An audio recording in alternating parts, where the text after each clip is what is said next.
ఆయన పేరు Eric Liddell. ఆయన ఇంగ్లాండ్ దేశం నుంచి ప్యారిస్ లో జరిగేటువంటి ఆటల పోటీలకు వచ్చాడు. ప్రపంచంలో అతిపెద్ద ఆటల పోటీలు ఒలింపిక్స్ దానికి వచ్చింది.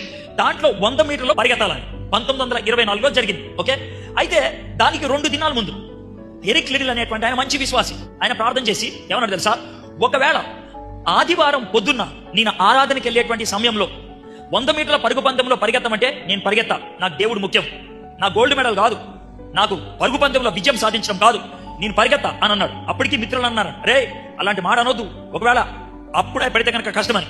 ఏం పట్టించుకోలే. కానీ ఆ సంవత్సరం ఏం తెలుసా, కరెక్ట్ గా ఆదివారం పొద్దున్న 9 గంటలకు 100 మీటర్లు అన్నారంట.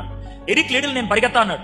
అందరూ నీకేమన్నా పాగలుగాను నువ్వు, నీకు ఆ మాత్రం సమజ్ కాదా, నీ దేశం అంతా ఇన్ని పైసలు ఇచ్చి పంపించింది, ఇన్ని సంవత్సరాలు నేను తరబిది చేసింది, నువ్వు గోల్డ్ మెడల్ సంపాదిస్తావని దేశం మొత్తం ఎదురు చూస్తుంది. ఆయన ఏం పట్టించుకోవాలా.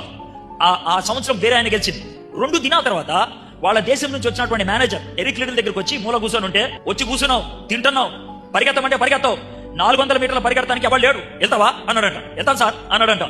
ఎప్పుడు ఆయన తరబీదు పొందలేదు, ఎప్పుడు ప్రయత్నం కూడా చేయలేదు. వెళ్ళి 400 మీటర్ల పరిగెడతానికి బరిలో నుంచున్నాడు. నుంచింటే ఒక పెద్ద వచ్చి ఇంత కాగితం ఇచ్చిందంట. కాగితంలో ఏముందో కూడా చూడ, జోబులో పెట్టుకున్నాడు. అయ్యా దేవుడు నీకు తోడుగా ఉంటాడు అని చెప్పి వెళ్ళిపోయింది. ఈయన పరిగెట్టిండు. అందరికీ తెలుసు ఎరిక్ లిడిల్ లాస్ట్ వస్తాడని. కానీ అద్భుతమైన దశ, ఫస్ట్ వచ్చాడు, గోల్డ్ మెడల్ తీసుకున్నాడు. అయితే ఆయన గోల్డ్ మెడల్ తీసుకోవడానికి వెళ్తా ఉన్నప్పుడు ఆయనకి జోబులో ఉన్నటువంటి ఆ కాగితం గుర్తొచ్చి బయటికి తీసి చూసింది. ఆమె ఒక చిన్న వచనం రాసి ఇచ్చింది. దేవుడు హన్నాకి ఇచ్చిన వాగ్దానం, 1 సమూయేలు గ్రంథం 2వ అధ్యాయం ఏమంటే తెలుసా, నన్ను గౌరవించిన వారిని నేను గౌరవిస్తాను.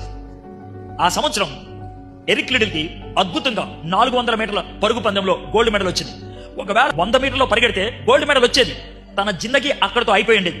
కానీ 100 మీటర్లో పరిగెట్టకుండా 400 మీటర్లో పరిగెట్టడం బట్టి 2 విషయాలు జరిగినాయి. ఒకటేమని తెలుసా, ఎరిక్ లిడిల్ జీవితాన్ని ఒక సినిమా తీసింది. ఒక సినిమా చారియట్స్ ఆఫ్ ఫైర్ అనే సినిమా 1953లో తీసినటువంటి ఆ సినిమా ప్రపంచంలో ఇప్పుడు దాకా తీసినటువంటి మొదటి 10 చిత్రాల్లో ఒకటి. అంత బాగా ప్రజలు ఇష్టపడినటువంటి చిత్రాల్లో ఒక చిత్రమైంది. అది ఆయన సాక్ష్యం, ఆయన జీవితం, ఎరిక్ లిడిల్ యొక్క జీవితం. రెండోది, ఎరిక్ లిడిల్ అది జరిగిన తర్వాత చైనాకి మిషనరీగా వెళ్ళిపోయాడు, అద్భుతమైన పరిచర్య చేశాడు.